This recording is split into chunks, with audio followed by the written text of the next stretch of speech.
You know what else is good? Our friend Joe Rogan, okay? He's been having a hell of a time with some of his guests lately, and I'm here for it, okay? Just the other day, Rogan meets investment banker turned magician slash mentalist Oz Pearlman. For those of you who don't know who Oz Pearlman is, he's coming up in the ranks as someone you should probably know when it comes to magic and mentalism. He hit America's Got Talent. Hey, so did I! What are we doing? At one point in time. You know what I mean? He hit America's Got Talent. He's making his rounds on TV, podcasting, the whole thing, the whole media circuit. Anywhere he can be, it's Oz Pearlman. He did Logan Paul, and now he's doing the JRE podcast, okay? And so when it comes to magic and having magicians on the podcast, you know what I mean? It's something that Joe Rogan's done in the past. He's had on David Blaine. He's had on plenty of other magicians and illusionists and mentalists in the past, okay? This is something that's definitely not new to Mr. Rogan, but at the same time, it's a very interesting type of guest for him because it's an audio show first, but some visual aspect. But at the end of the day, you can kind of get the gist of what Oz is doing and the techniques and the things that go along with it when it comes to mentalism and magic. And so to just kind of fully understand, if you're new to the term mentalism, what that means is AKA he's a mind reader, AKA he's not a real mind reader, but he'll ask you to, think of a number and then use a variety of social cues, body language, reading techniques, and that takes, years and years to learn, as well as ask questions to the person who had to pick the number about said number in order to obtain any and all information about what that number might be. And then based on their reactions, their body language to the questions, everything he's saying, they can then accurately predict, a number or pin or whatever it is that Oz Pearlman might be predicting of Joe Rogan's. And so the first thing that Oz did, which Joe didn't really seem to like, was guess his ATM PIN code. Let's take a look at this. This is this is why I love it, because Joe doesn't understand it. Joe doesn't like it. Joe can't explain it. And so it's a time where we see Joe lose control. Joe Rogan needs to always maintain control. It's why he has his own comedy club. It's why he has his own platform. It's why he'll never sign a contract with anyone where he doesn't have 100% creative control, self-control. He can say whatever he wants. As soon as they start limiting the control of Joe Rogan, he starts freaking out and canceling things and everything else. So when Joe Rogan isn't in control is when I feel like it's best to watch him. Here we go. Ready? If I were to ask you, here we go. How long you been married? 16 years. Okay, nailed that question. Well played. Thank you. You got your sister's happy, your wife's happy.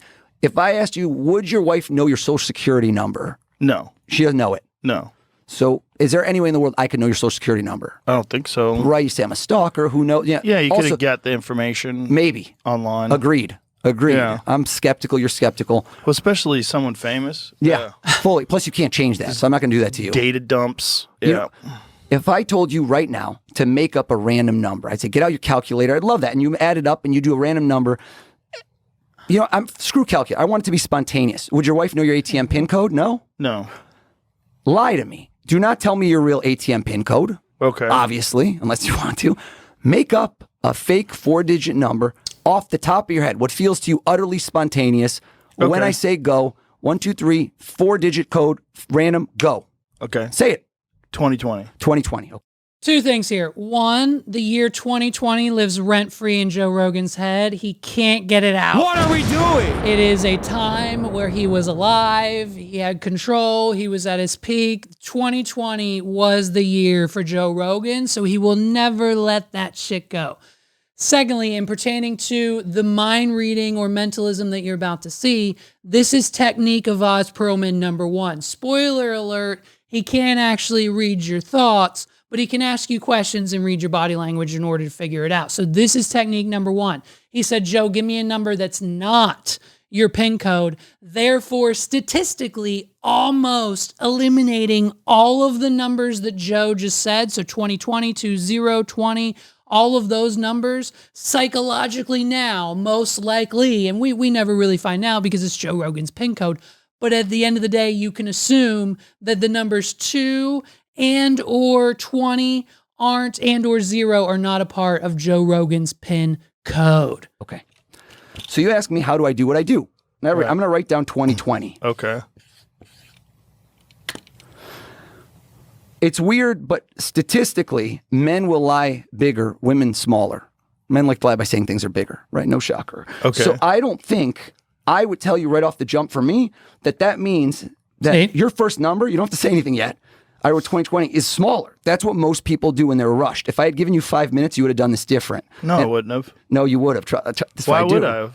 Because you would have thought about it, and then people go down a different path. Nope. Yes, you would have, Joe. Shut What the are fuck we up. doing? Him telling Osborne, no, I would have said 2020 if you would have given me 20 minutes or 30 minutes or 10 seconds. I would have said, shut up. Yes, you would. Because that's how Joe Rogan is less that of a comedian than even being able to understand the human psyche. Yes, you would have. Oz was right in that moment. You were wrong. Shut up, Joe Rogan. No? Nope. Okay, worked out for me either way. You'll be honest if I'm right. Okay. I got a hit, which means it's a 0 or 1. I think the first number of your code's a 1, isn't it? Your real PIN code. My ATM PIN code. Why would I tell you that on the air? Should I only show this to you? Sure. Only show it to you. What does Joe Rogan think they've been doing for the last 20 minutes? He's been trying to guess his PIN code for the last 20 minutes, and Joe's just now finally catching on. What are we doing? We acquiesced that the first number I got was correct? Yes. Okay. Now, you did repetition. So yeah, I like the fact when people always say to me it's fake when they watch the videos. They're like, you must have set up. Joe doesn't even want this to happen right now. He had no idea this was going to happen. You used 2 numbers in repeats. What that means is you probably did the same thing. You also didn't use any of the same numbers. So I know there's not a 2, a 0, or a 2. It's just all over Joe's head. All of this. All over. And I'm watching you while I say it. You put the hand up. You might as well have said yes to me out loud. So now I know. Body language. Think of the second number, Okay. third number, fourth number. Got Every it. time you did it, it's a data point. Okay. I'm only going to ask you one more question. I'm not looking for answers. The last number is the biggest, isn't it? Yeah. Yeah. I'm showing this to you. And with Is there a that, camera behind me? I don't want to he's make sure I'm got going it. to show it to you. You know what I mean? It's not 2020. How'd I do, Joe? Is that your ATM PIN code? Yeah. Out of That's control. weird. He has no control, and he's shutting down. I'm because, skeptical because I got that PIN code in the mail. And the only reasonable explanation Joe Rogan can come up with is that somehow Oz Pearlman pre-read Joe Rogan's mail. What are we doing? Like, what? Shut up, bro. Come on. Like, it's a very, very, when Joe is not in control. And so especially when we fast forward to the most recent episode, we just dropped, I think, Save Our Parks 15, something like that. Of course, with Shane Gillis and Ari and, whatever the other guy's name is, Mark something, I can't remember. He's part of Joe Rogan's 250 Assassins, whatever. What are we doing? But in this clip, listen to that. He gets so here's where we're at with Joe Rogan. He is a boomer, and he is starting to believe and walk down the same path that all of the other boomers, our parents, everyone that you look up to, your superiors all of your life, who pretty much lied to you the entire time about how the world works and what would happen when you get older. Basically, all of those people are now walking the same path in the sense that they will see a face that they have never seen before. They might have a hat on. This guy has a hat. You know what I mean? They will see someone on TikTok or a Facebook reel, mainly Facebook reels, but somewhere online, they will see a video of a person usually with like a green screen filter or whatever, and then an article in the background, reading the title of that article and proclaiming that this is actual real life 100% news that's happening right now. What are we doing?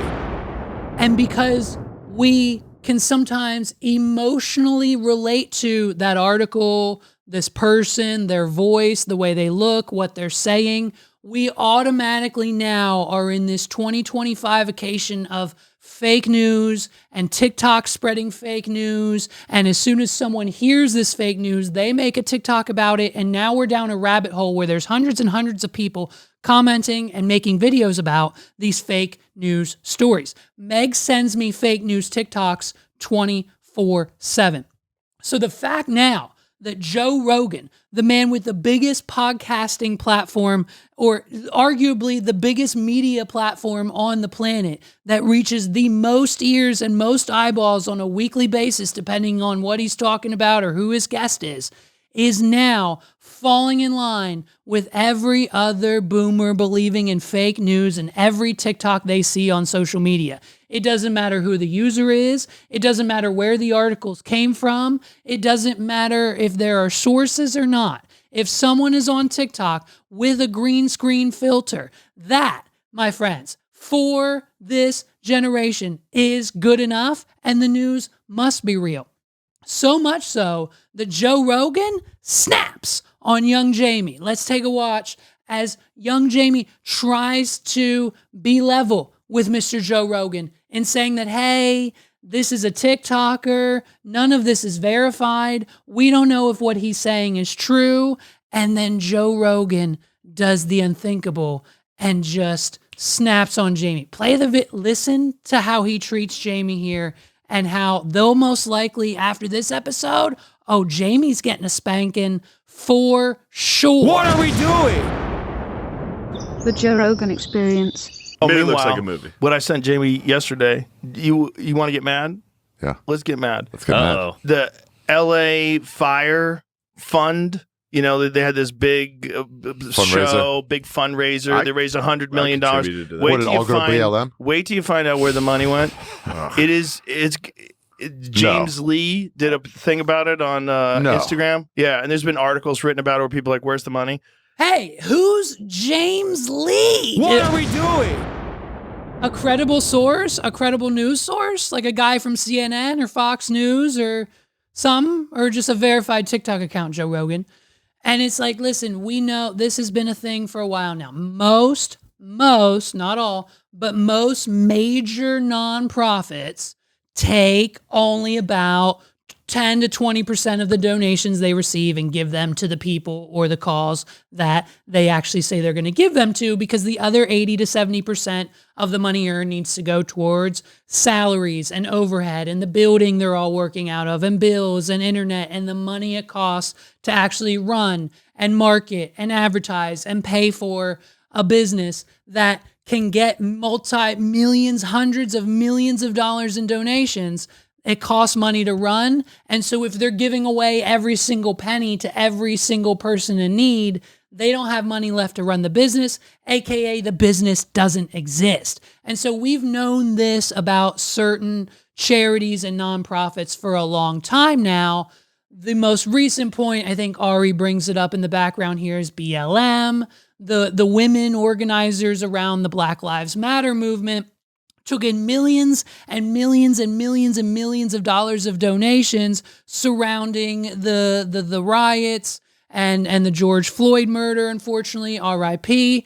And so they created this BLM movement and then inevitably spent all that money on a few mansions, some cars, aka they went on vacation with all the donations. What are we doing?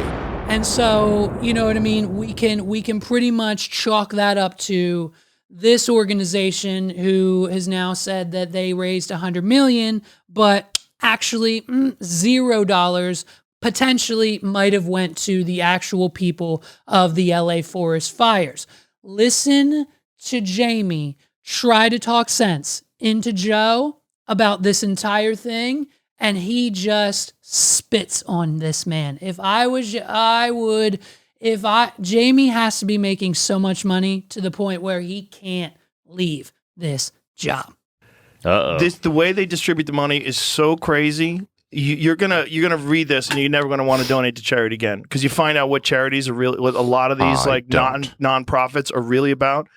The lady running the charity that got the money makes almost $1 million a year. BLM, Me Too. Yep. This a bunch. Same lady. No, but it's all. Everyone's like, well, let me get a same taste. fucking lady. She's killing it. Listen to this. I watched this. I looked into it a little bit. We'll watch it, but what they say though is that within the first month they distributed half of that money. Hold on, before you press play on I this. also don't trust this. Hold on, that guy with the fishing hat is not a reliable news source. Thank you, Ari Shafir. Thank you. And then he's trying to blame the Annenberg Foundation. That is one of the richest fucking families in California. They're worth so much fucking money. I wonder how they got money.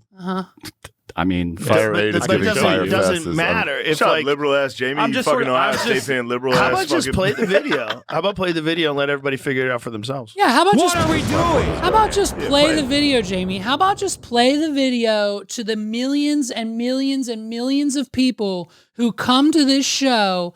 Now listen, Joe has said it himself, if you use Joe Rogan as your source of news or end all be all of all things, you're the idiot, not him. But with a massive platform like this, you have a certain responsibility, a small percentage of responsibility to either A, do your research, or B, tell people, listen, this probably isn't it. And the fact that Joe is just going against everyone else saying, no, this has to be the way it is. Even though Jamie just rebutted him. He's like, yeah, they gave out half that money like last week. And Rogan just shuts him down because of some guy in a fishing hat on TikTok, right? It's insane. Liberal. Jesus. Sponsor might be one of the biggest scams in disaster fundraising history. And as usual, I'm bringing the receipts. First off, according to reports, the Fire Aid benefit concerts raised over $100 million, supposedly for LA fire victims. Cool. But since then, residents have been asking, where did all the money go? $100 million raised for residents, community things, and funds that are supposed to help with Palisades, and there's no accounting for it. He played football. Let's figure this out. So, according to the Fire Aid website, it says that all direct donations will be distributed under the advisement of the Annenberg Foundation. According to the IRS 990 form, the Annenberg Foundation is a 501c3 based in Conshohocken, Pennsylvania. I live there. This Conchi, lovely baby. Office building. Yay. One massive red flag I know right that away building. is that only 33% of their annual expenses goes towards actual charity programs. The rest goes to administrative costs like executive compensation. If you look at the numbers, they treat you pretty good over there, starting with top dog Cynthia Kennard, who's making $750,000 plus another 6 figures in bonuses. She started the fire. Basically almost 7 figures just for one person there. Here is Cynthia, a.k.a. Cinny, hanging out with And Gavin so- Newsom, discussing or strategizing about things like how to solve I would. both of them. 6 beers. This is where Joe Rogan gets his news. I mean, this is what Joe Rogan does. Ever since CNN tried to tell the world that Joe Rogan went to Tractor Supply, took some horse dewormer straight off the shelf, and cured himself of COVID within a magic 48 hours, ever since then, Joe Rogan hasn't been the same and has been looking. He thought he had a saving grace with his best friend Elon Musk. But now that he sees that Elon Musk burns through friends like, no one's business, Rogan's trying to probably, I'm assuming, is going to take a step back from the politics and the Elon Musks of the world now that this whole blow up between him and Zaddy Trumpets happened. And so Joe Rogan has been looking for that trusted news source. It was X, and now he's finally found it. He has finally found it. All it takes is a random guy with a bucket-ass fish hat on and a green screen filter and a few screenshots of how much money the CEO of this nonprofit makes. Spoiler alert, CEOs in general make anywhere from 6 to 7 figures whether they're a nonprofit or not. What are we doing? I know Carl Beaverson tried to use that argument with me a few months ago, and it doesn't work because that's how business works. And for a lot of you who think you know how business works, that's not how business works, okay? The people at the top who run it every day, who dedicate their lives to it, have to get paid in order for the wheels to keep turning. So we're trusting these people on TikTok wholeheartedly to the point where Joe Rogan's basically ignoring the advice and everything his best friends are telling him, his most trusted advisors, and rolling with the punches and claiming that this TikTok is pretty much the end all be all, 100% not fake news. You know what I mean?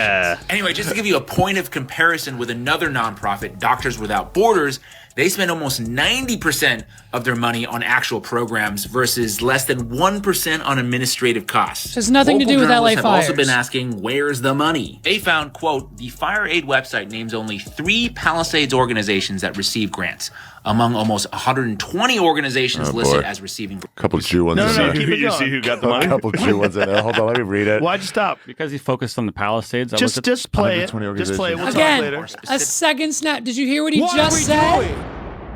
Oh, you missed it because I was talking. Joe Rogan says, just play it. We'll talk later. As in, like, bitch, if you don't play this clip right now, you're young Jamie. You are the producer. You are the showrunner, and I am the master of puppets. I pull the strings. My name's on the wall. My name's on the show. My name's worth the money. Not yours, young Jamie. When I say play a video, you better play the video. You think that Tesla that he bought young Jamie came with no strings attached a few years ago? You better hit play and let the audience decide whether it's fake or not, and stop trying to derail the Joe Rogan experience, not the young Jamie show. What are we doing? Ooh, he said just play it. We'll talk later. Local journalists have also been asking, where's the money? They found, quote, the Fire Aid website names only 3 Palisades organizations that receive grants, among almost 120 organizations listed as receiving. Couple Jew ones in there. You see who got the money? A couple Jew ones in there. Hold on, let me read it. Why'd you stop? Because he focused on the Palisades. Just play it. Just play it. We'll talk later. Palisades. With Israel. Those 3 are What are we doing? Bond of Pacific Palisades and Palisades Charter High School. Listen, Scorpion Others have tried sting. to directly reach out to the Annenberg Foundation. They were kind of given the runaround, various extension numbers. Somebody saying they would call them back. No one called back. Also referring them to some mysterious man named Philip, no last name. He was never found. Yes. This is just crazy. So essentially what they're doing is taking the $100 million, then paying themselves roughly 70% of it. Wow. And then the rest of the money they're dishing out to various other nonprofits with their own administrative expenses. And that's how $100 million just ends up disappearing. Wow. Okay. I don't believe it. Maybe he's telling the truth. Maybe he's exaggerating. But at the very least, This is what the 30%, NFL does. The NFL does with the 30%, cancer research stuff. 70% goes to administration, 30% No. goes to the actual cost. This is another thing that Joe Rogan does that really irritates the shit out of me. You know what I mean?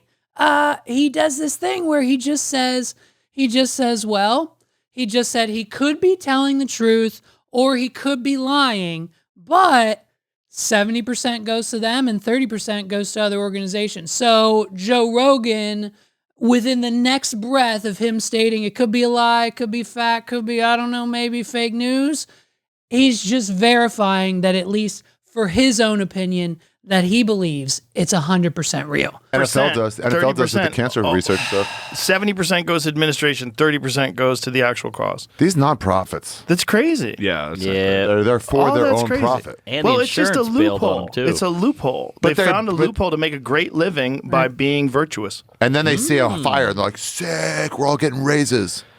But all we're saying, Jamie, is that this Oh, guy back to is Jamie. saying Third that strike. 70% traditionally goes to See if he'll administrative defend costs, himself. Ready? 30% goes to the actual problem. Right, that's for all But charities. right, that is for all charities, for a lot of charities, but not Doctors Without Borders, which is one of the things that he brought up. He just picked one though. Right, He's but he- comparing you with this stuff to. He's like, I'll pick a charity, and this he picked probably one of the worst ones. You know, we've gone over the charity stuff many times. There's Right. good and bad charities. There's good and bad charities.